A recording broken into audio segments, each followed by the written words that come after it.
오늘 비가 오는 오중에도 여러분 함께 나와서 예배 드릴 수 있어서 너무나 감사합니다.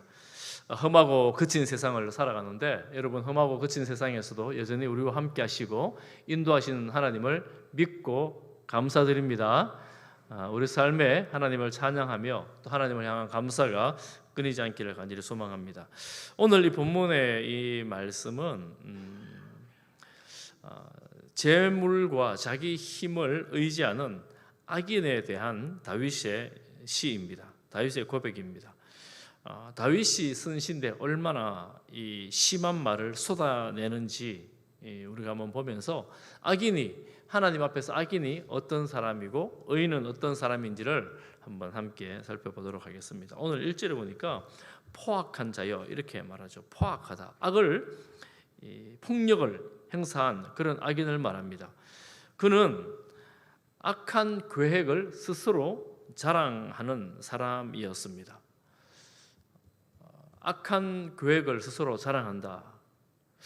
여러분 사람들 중에 어떻게 악한 계획을 세우면서 그것을 스스로 자랑하겠습니까? 심지어 이 자랑이라는 말 원어의 의미는 할랄입니다. 할랄. 하나님을 찬양하라 할렐루야 하잖아요. 할렐루인데 할렐 이 말이에요. 악한 계획을 스스로 찬양한다 이렇게도 볼 수 있습니다. 어떻게 자랑까지 하면서 자기 악한 계획을 도모할 수 있을까요? 요즘 우리가 열왕기상 말씀을 보는데 우리가 지금 1장을 이제 묵상하시는 분들 다 보셨을 텐데 1장에 보면 아도니아가 다윗 왕을 반역하여 세를 모읍니다. 보면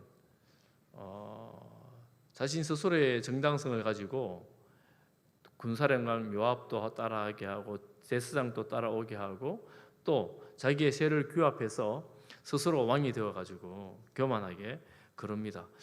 아마 악을 도모하는 사람들은 스스로는 합당하다 생각하고 스스로는 정의롭다 생각하고 스스로는 이게 자랑스러울 때가 그렇게 있나 봐요. 오늘 본문에 다윗이 그렇게 말합니다. 악을 도모하면서 자랑한다. 여러분 주변에 혹시 그런 사람 있습니까? 저 생각이 정말 악한 생각인데 우리가 상식적으로 생각해도 잘못하는 건데 그 길을 자랑스럽게 걸어가는 거예요. 믿는 사람의 입장에서 보면 저거 저러면 안 되는데 네가 아무리 화가 나도 그 정도는 심한 것 같다 이런 생각이 들 때인데 악을 자랑하면서 내가 반드시 이 원수를 갚겠노라고 악한 계획을 품는 것을 본다면 주의해야 되고 정말 조심해야 되죠. 우리 그러면 안 되는 거잖아요. 그 악한 속임수에 대해서 내 혀가 심한 악을 꾀하네요. 말을 그렇게 하고 있는 거예요. 날카로운 삭도같이 다른 번역에 보면 면도날같이 간사를 행한다 이렇게 말합니다.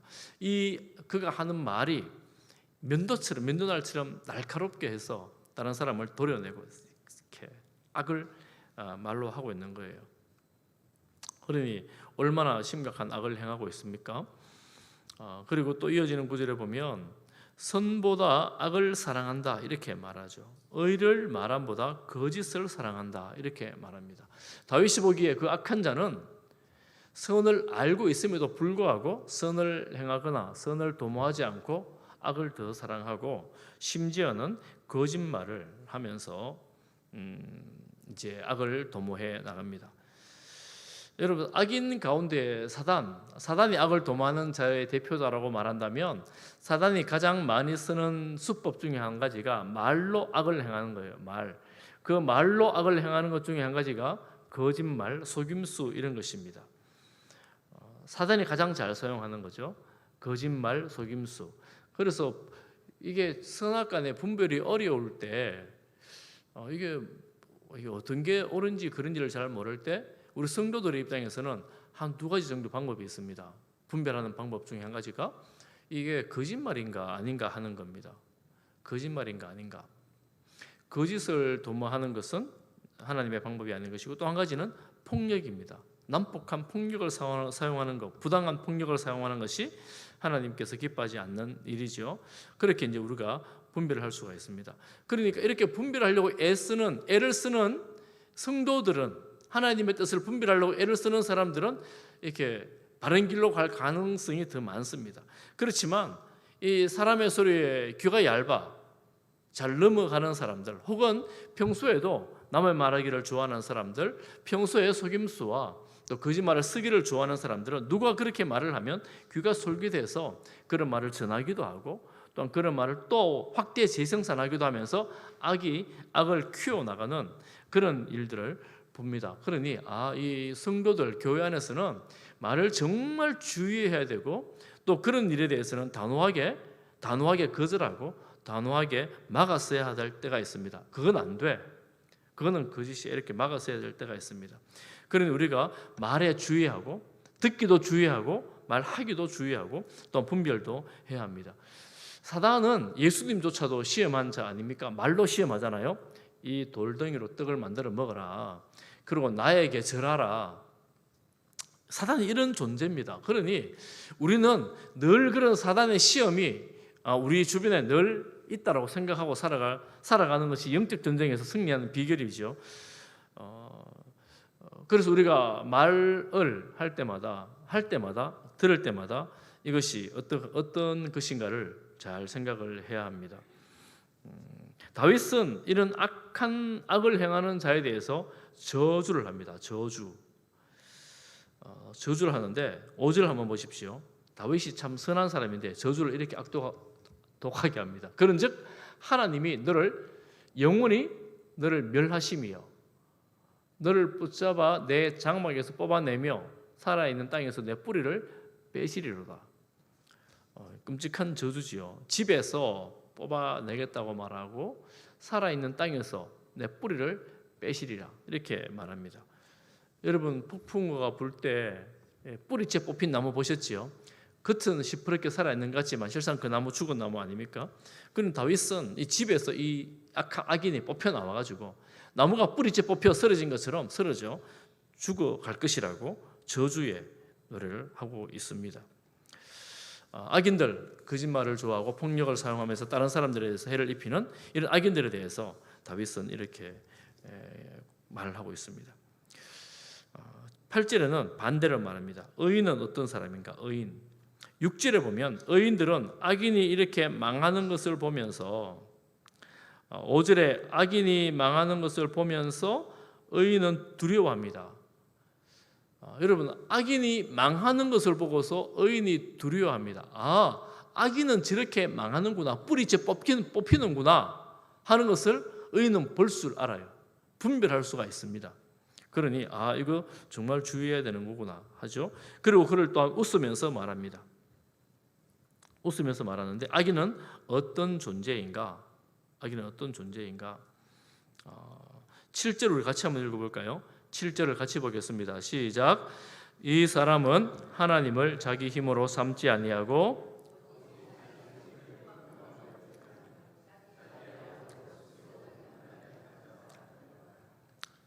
악인은 어떤 사람이냐 하면 하나님을 자기 힘으로 삼지 아니하는 사람입니다.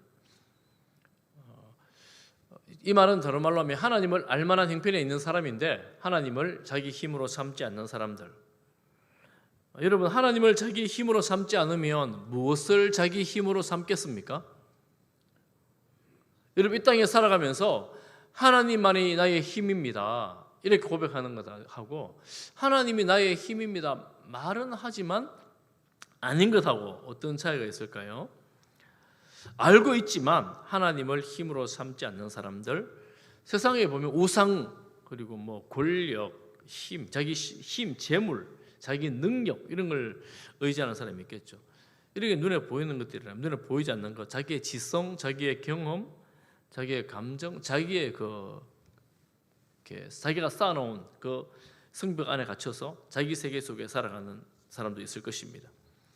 시인은 오늘 다윗은 하나님을 의지하지 않고 이 대적은 자기 재물의 풍부함을 의지한다, 이렇게 말합니다. 아마 이 대적이 돈이 많았나 봐요. 부자였나 봅니다. 그러니 하나님을 의지하지 않아도 충분히 잘 살 수 있는 그런 사람이었던 것 같습니다. 자기의 재물의 풍부함을 의지하고 자기 악으로 스스로를 든든하게 지켜나갑니다. 아마 재물로 겹겹이 쌓아놓고 자기 스스로를 지켜냈던 그런 사람인가 봅니다. 그러니까 재물이 많으면 하나님이 별로 의지할 필요성을 느끼지 못하는가 보죠. 실제로 그런 것 같습니다. 여러분 그런 보고를 들어보셨습니까? GNP 국내 총생산이 국내 총생산이 3만 불이 넘어가는 나라들마다 기독교가 쇠퇴한대요. 우리나라가 3만 불 넘은 지가 꽤 됐잖아요. 그래서 기독교가 마이너스 성장한다는 말이 나온 지가 꽤 됐습니다. 교회가 위축된다고 합니다. 나라들마다 선진국이 다 그랬대요. 왜 그럴까? 3만 불 전에는 먹고 살기가 힘드니 생존의 문제에 걸려 있어서 생존의 문제를 해결해 주실 분은 하나님이라 생각하고 그렇게 하나님을 의지하고 기도를 했는데 먹고 살 만한 문제가 해결된 거예요. 생존의 문제가 해결되다 보니 뭐 다른 것, 인생의 즐거운 것, 문화, 여행 뭐 이런 것들을 찾기 시작하잖아요. 그런데 이 생존의 문제는 정말 죽고 사는 문제니까 절실한데 이런 생존의 문제를 넘어서서는 이거는 호불호의 문제가 되는 거예요. 취사 선택의 문제가 되는 것입니다. 그러다 보니까 신앙의 문제도 호불호 혹은 취사 선택의 관점으로 바라보게 되는 것입니다. 내가 좋으면 이 정도 신앙을 가지고 이 정도 삶을, 교양 있는 삶을 영위하겠다는 사람들도 있고, 내가 싫으니까 이거 필요 없다고 생각하고 나 자신의 인생을 즐기는 사람들도 있는 거지요. 우리나라가 3만 불 넘은 지가 꽤 되니까 삶이 완전히 다 달라졌고 다음 세대가 완전히 달라졌습니다. 우리 어르신들이 살았던 우리 어린 시절하고 지금 아이들이 사는 시대하고는 완전히 다른 세상입니다. 그리고 우리 시대에 어르신들이 살던 시대에 못 먹고 못 입던 시대에 그 관점으로 내가 배가 얼마나 고팠는지 아니? 이거 먹어라 이러면 애가 배가 고파도 안 먹는다 그러는 거다고 제가 전에 말씀드린 것처럼 똑같습니다. 맛있어야 먹는 거예요. 그러니 이 시대가 그렇게 달라진 시대입니다. 그러면 이 신앙도 그들에게는 우리 시대와 비슷하게 바라볼 수밖에 없습니다. 그렇지만 우리가 신앙의 관점에서 기독교 신앙은 이런 거잖아요. 천지를 창조하신 하나님, 나를 만드신 그 하나님을 나의 왕으로 나의 하나님으로 섬기는 신앙입니다. 이게 취사 선택의 문제가 사실 아니에요. 진리의 문제입니다. 이거 밀고 당기고 할 게 아니에요. 잘해주면 믿고 안 해주면 안 믿고 이런 차원의 문제가 아니에요. 하나님은 절대적으로 존재하시는 천지를 창조하신 하나님, 나를 만드신 그 하나님, 나는 피조물로서 마땅히 하나님을 경배하는 삶을 살아가야 되는 피조물된 인간입니다. 우리가 기독교 신앙은 이렇게 하나님께로 나아가는 것이고, 하나님께로 나아가기 위해서는 예수 그리스도를 통과하지 않고서는 하나님께로 나아갈 수 없기 때문에 예수님의 십자가로 하나님께로 나아가는 것입니다. 이게 우리 기독교 신앙의 아주 핵심이라고 말씀할 수가 있죠. 그런데 사람들은 그렇게 생각하지 않는 거예요. 여러분 성경책 한번 보십시오. 53장 1절을 한번 보겠습니다. 같이 한번 읽어보겠습니다. 성경 보십시오. 바로 그 장에 있습니다. 53장 1절입니다. 시작. 어리석은 자는 그의 마음에 이르기를 하나님이 없다 하도다. 그들은 부패하며 가증한 악을 행하며 선을 행하는 자가 없도다. 어리석은 자가 어떻게 말합니까? 하나님이 어딨노? 이렇게 말하는 거예요. 하나님이 눈에 보이나? 이렇게 말하는 거예요. 보여주면 내가 믿겠다. 이렇게 말하는 겁니다. 그렇게 살아가는 삶은 어떤 삶이냐면 부패하며 가증한 악을 행하며 선을 행하는 자가 없다. 이렇게 말하죠. 하나님이 없다라고 생각하면 우리가 하나님의 말씀이 아니라고 생각한다면, 하나님께서 우리에게 주신 말씀이 아니라고 생각한다면 우리 삶의 기준이나 삶의 방식이 완전히 달라질 수 있습니다.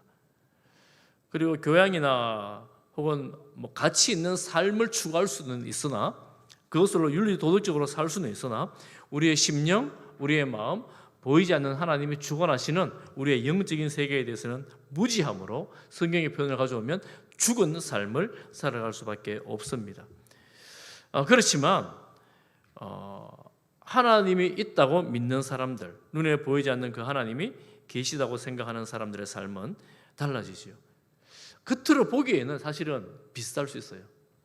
하나님이 없다고 주장하며 살아가는 사람들도 윤리도덕적으로 선한 삶을 살아갈 수 있습니다. 겉으로 보기에 가치 있는 인생을 살아갈 수가 있습니다. 예수 믿는 사람들 마찬가지예요. 하나님을 믿으면서 말씀을 따라 윤리도덕적으로 선한 삶을 살아갈 수도 있고 그렇지 않을 수도 있습니다. 그런데 성경적으로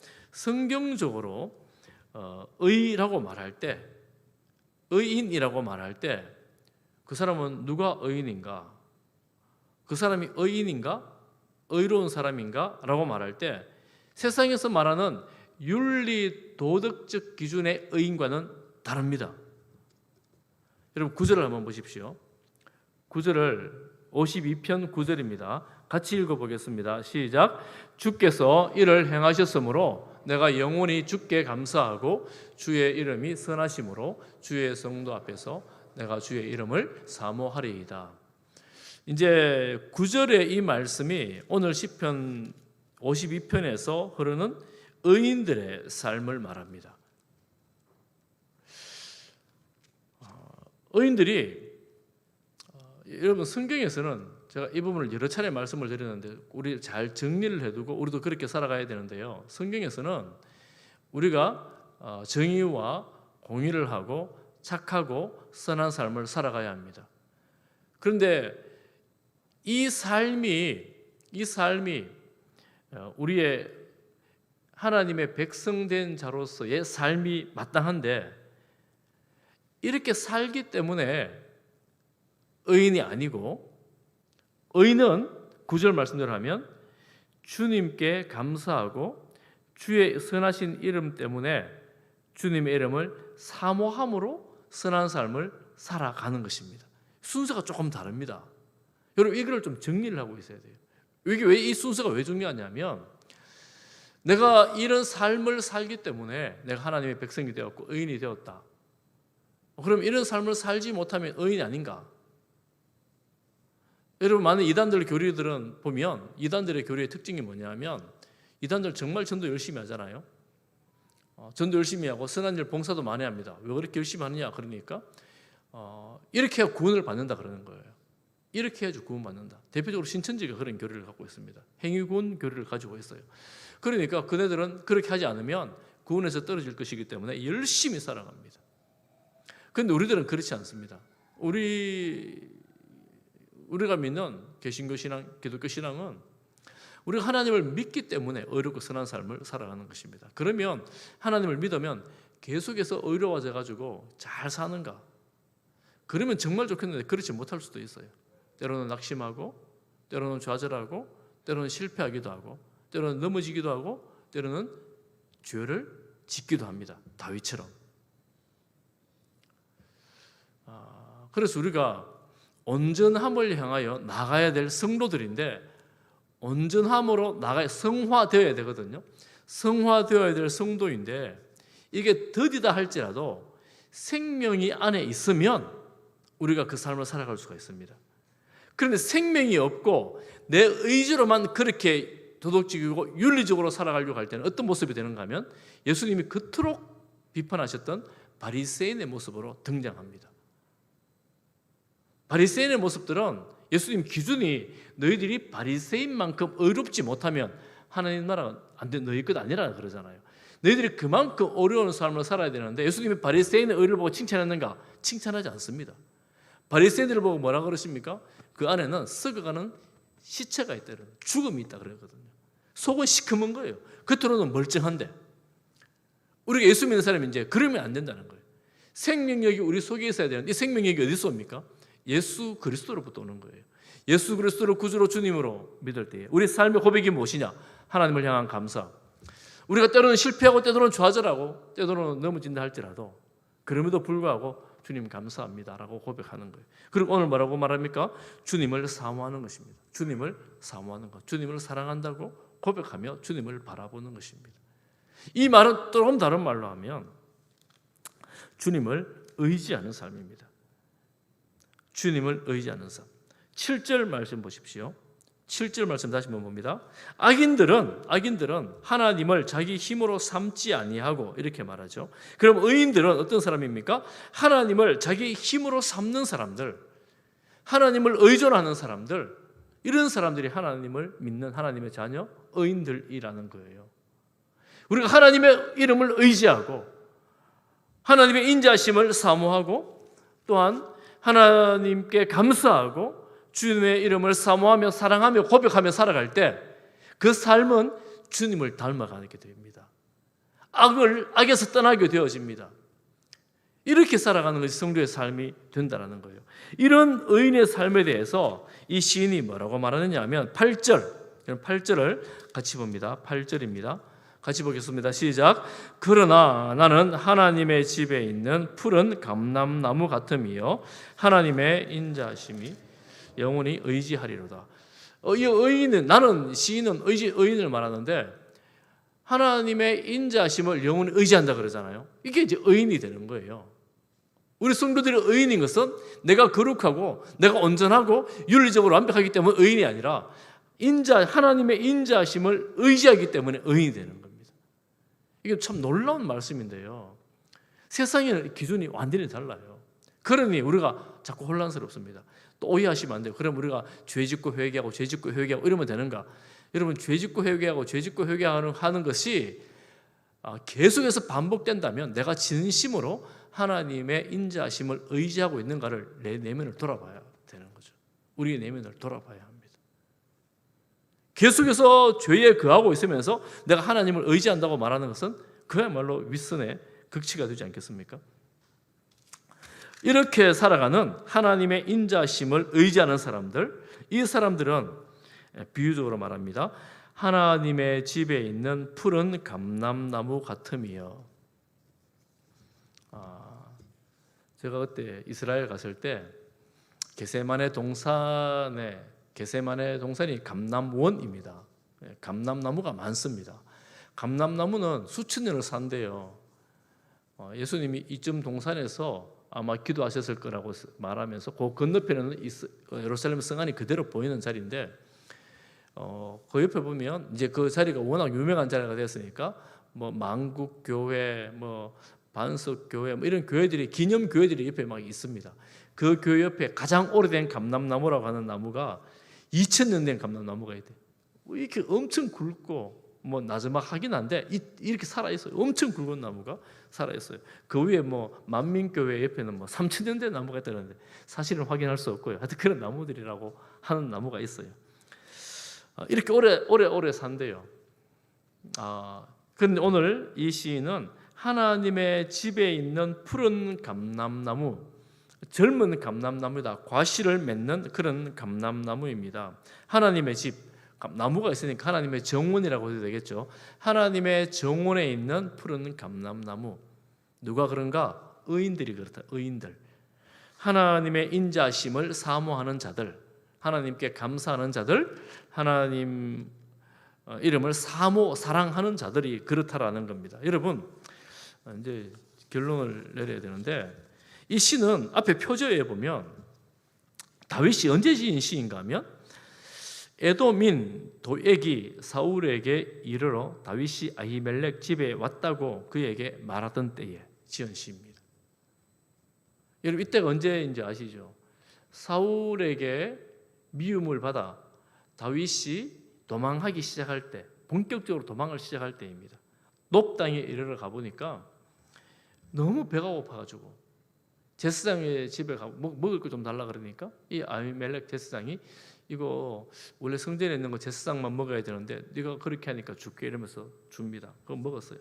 이걸 누가 보는가 하면 이 도액이 봅니다. 이방인 도액이 봅니다. 그리고 이 사실을 사울에게 그대로 고자질하고 일러 바치는 거예요. 일러 바치니까 사울이 군대를 보내서 이 놉 땅에 제사장들 85인을 다 죽여버립니다. 그런데 군인들이 죽이려고 하지 않아요. 왜냐하면 제사장들이니까. 그 도액이 나서서 다 제사장들을 다 죽여버렸습니다. 살상이 다윗 한 사람 때문에 거대한 살상이 일어난 그런 사건을 두고 다윗이 이 시를 지었다라고 표제에 의해서 말합니다. 그러면 정말 슬픈 장면이죠. 이 이방인 도액은 정말 포악한 자죠. 포악한 자죠. 사울의 눈에 들어 사울이 왕이 자신을 인정해 줄 것을 바라면서 현상금 걸린 그 다윗을 붙잡아가지고 돈 벌려고, 그리고 사울 왕에게 곁에 서서 한 자리 얻어 보려고 그는 이 사울의 편에서 의로운 자들을 다 죽여버린 것입니다. 그런데 다윗은 뭐라고 말해요? 지금 도망자예요. 나는 도망자인데 하나님의 집에 있는 푸른 감람나무 같다. 이렇게 고백을 합니다. 여러분, 너무나 놀라운 고백이에요. 왜 놀라운 고백이냐면 지금 좀 도망가다가 배고파서 먹을 것이 없어서 절절 매던 그 사람이 내가 무슨 푸른 감람나무가 되겠어요. 제때 끼도 잘 챙겨 먹지 못하는 그가 뭐가 푸른 감람나무가 되겠습니까? 사랑하는 성도 여러분, 우리가 이 땅에 살아가면서 이런저런 고통이 있고 어려움이 있고 환난이 있습니다. 다른 사람이 나를 보면 아이고 지지리도로 저래 못 살고 가진 것도 없고 힘도 없고 이걸 어떻게 살겠노 이런 말 하고 비웃고 뭐 그럴 때도 혹 있잖아요. 그럴 때 우리가 감히 하나님, 제가 하나님을 바라봅니다. 하나님을 찬양합니다. 하나님을 사랑합니다. 어쨌든 제가 하나님의 인자하심을 사모합니다. 이러면서 나는 하나님의 정원에 있는 푸른 감람나무와 같습니다. 우리는 감람나무를 잘 모르니까 사과나무와 같습니다. 열매가 많이 막 주렁주렁 맺힌 사과나무와 같습니다. 여러분, 이렇게 말씀할 수 있겠어요? 내 삶에 실패하고 넉넉하지도 않고 눈물 흘릴 일밖에 없는데 하나님, 내 삶은 열매가 풍성히 맺힌 사과나무와 같습니다. 여러분, 이런 말 할 수 있겠습니까? 이 푸른 감람나무의 이미지는 시편 1편 3절에 있는 그 나무의 이미지와 너무나 비슷합니다. 저는 시냇가에 심은 나무가 시절을 쫓아 과실을 맺으며 그 잎사귀가 마르지 아니함 같음이 그 행사가 다 형통하리로다. 철을 바꾸며 때마다 과실을 맺어 넉넉하게 살아가는 거예요. 지금 다윗은 전혀 그렇지 않은데 악인은 그렇지 아니함이요 오직 바람이 나는 겨와 같도다. 악인이 지금은 승리하는 것 같고 지금은 잘 되는 것 같지만 결국은 키질하면 다 불타버릴 이런 겨와 같다라고 시인은 고백하잖아요. 사랑하는 성도 여러분, 우리가 주님 안에서 주님의 이름을 부르면서 주님을 사랑하고 감사함으로 의인의 삶을 살아가기를 간절히 소망합니다. 혹시 여러분 삶 가운데에 내가 감사할 게 어딨나? 혹시 이런 마음이 들 때조차도 여러분 한번 도전하면서 한번 해보세요. 주님 감사합니다. 주님 감사합니다. 제가 주님의 인자심을 사모합니다. 주님의 그 놀라우신 그 이름을 찬양합니다.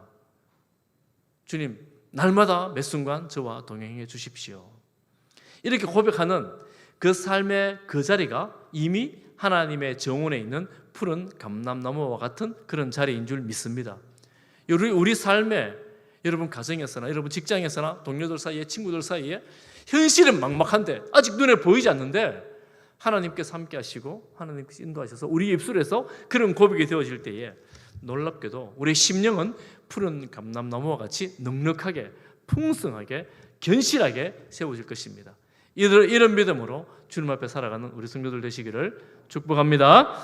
우리 다 함께 찬송 부르고 우리 함께 기도하겠습니다. 찬송가 397장입니다.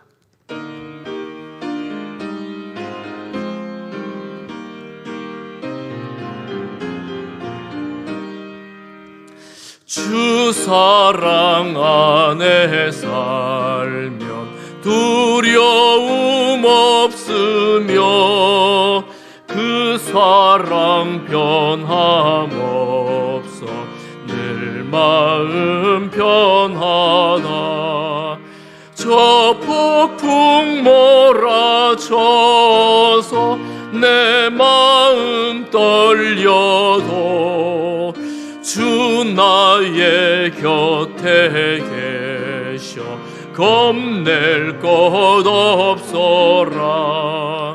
주 나의 목자시니 부족함 없으며 주 인도하는 대로 늘 따라가리라. 그 지혜 나를 깨쳐 내 앞길 밝히니 나 주의 길을 따라 주 함께 살리라. 저 넓고 푸른 들판 내 앞에 열리고 그 검은 구름 거쳐 새하늘 보인다. 끝없는 나의 소망 정환한 생명길 참복에 되신 주님 늘 함께 하소. 저 넓고 푸른 들판 저 넓고 푸른 들판 내 앞에 열리고 그 검은 구름 거쳐 새하늘 보인다. 끝없는 나의 소망 정환한 생명길 참복에 되신 주님 늘 함께 하소서. 아멘. 우리가 이 시편을 묵상하면서 여러 가지 생각이 드는데, 다윗은 이 시편 중에서 도망다니면서 시편이 많이 있는데 너무너무 화가 나고 너무너무 두렵고 너무너무 무서워서 저 대적들 오늘 본문처럼 뿌리채 뽑아달라, 그리고 혹은 이를 빼달라, 뭐 이런 저주의 기도도 있거든요. 얼마나 괴로웠으면 저렇게 했을까. 그런 괴로운 시대를 지나면서도 다윗이 하는 한결같은 고백은 오늘 같은 이런 고백입니다. 나는 하나님을 사랑합니다. 하나님을 찬양합니다. 하나님 감사합니다. 이런 고백입니다. 정말 놀랍죠. 그래서 하나님께서 다윗을 사랑하시는 것이 아닌가, 그토록 사랑하시는 것이 아닌가 이런 생각을 합니다. 사랑하는 성도 여러분, 오늘 우리가 기도할 텐데 제가 여러분의 사정을 다 알지 못하지만